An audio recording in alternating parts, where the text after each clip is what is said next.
আজকে 25 বছর হচ্ছে কার্গিল বিজয় দিবস, এবং এই কার্গিল যেখানে পাকিস্তান অগোচরে ঢুকে তাদের বিভিন্ন ধরনের প্রথমে ছদ্মবেশে এসেছিল, তারপর পাকিস্তান আর্মি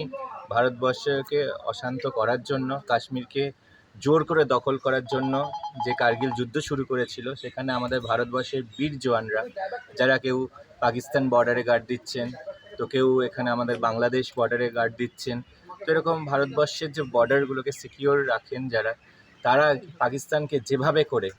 বুদ্ধির মাধ্যমে, নিজেদের চেষ্টার মাধ্যমে এবং নিজেদের কঠোর পরিশ্রমের মাধ্যমে যেভাবে পাকিস্তানকে পরাস্ত করেছে, তারপর পাকিস্তান আর সাহস করে না, এই দুঃসাহস করে না ভারতবর্ষের থেকে কাশ্মীর বা অন্য কোনো প্রদেশকে ছিনিয়ে নিতে।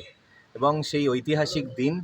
আজকে 26শে জুলাই, সেই 26শে জুলাই আমরা সকলে মিলে পশ্চিমবঙ্গ সহ ভারতবর্ষের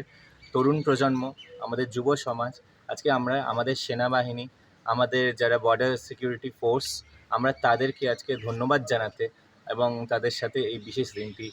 আমাদের কিছু সময় তাদের ডিউটির মধ্যে বার করার জন্য আমরা তাদেরকে ধন্যবাদ জানাতে এখানে উপস্থিত হয়েছি।